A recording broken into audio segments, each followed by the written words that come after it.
कांग्रेस ही तो मोदी जी के साथ में है, लेकिन ये चुनाव तो राजस्थान का है, तो यहाँ पर भी क्या मोदी जी के नाम से वोटिंग हो रही है? मोदी जी के 9 साल के जो कार्यकाल में योजना रही है उसके आधार पर वोट यहाँ की जनता करेगी।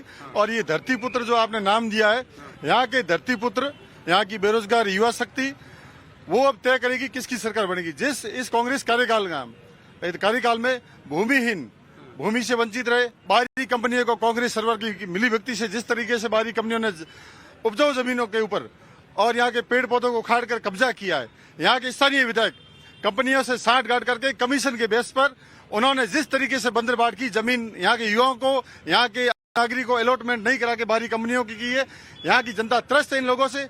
और धरती पुत्र दूसरे किसान जो बिजली घर जाते हैं तो उनको ट्रांसमीटर के लिए पैसे देके उनको ट्रांसमीटर लेना पड़ता है और पर्याप्त बिजली भी नहीं मिल रही है।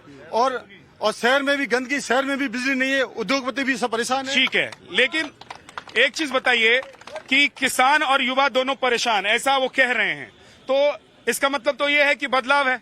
देखिए, सबसे पहले आपने अभी शुरू किया जी पर्यटन नगरी से। जी, पर्यटन नगरी के हिसाब से मैं भारतीय जनता पार्टी के कार्यकर्ताओं से पूछना चाहता हूं कि आपने हमारी पर्यटन सिटी की ट्रेनों को बंद कर दिया।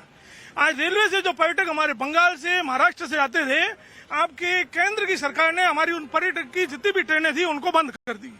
नंबर 2, अब ये दूसरी चीज पे आ जाते हैं। इन्होंने अभी कहा कि यहाँ पे रूपाराम जी जो यहाँ के विधायक थे, उन्होंने जो जमीन है वो कंपनियों, निजी कंपनियों को दे दी।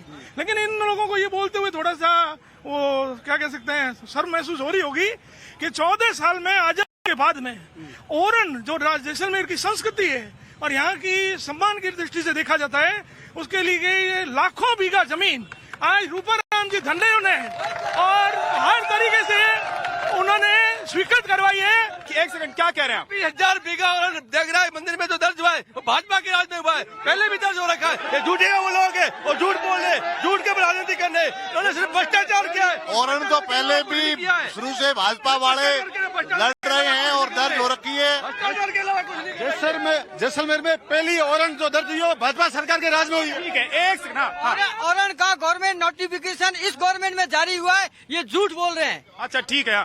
15 साल तक यहाँ भारतीय जनता पार्टी का शासन था 2018 से पूर्व। आप इनको पूछिए, ओरेंज के लिए आपने एक बार भी अप्लाई किया? हमारी सरकार ने 6,000 पट्टे दिए कच्ची बस्तियों में, आपने पूछे एक पट्टा दिया? हमने 600 लाइसेंस दिए शहरी क्षेत्र में, आपने पूछो एक भी लाइसेंस दिया? आपने एक सवाल पूछे आप उनसे?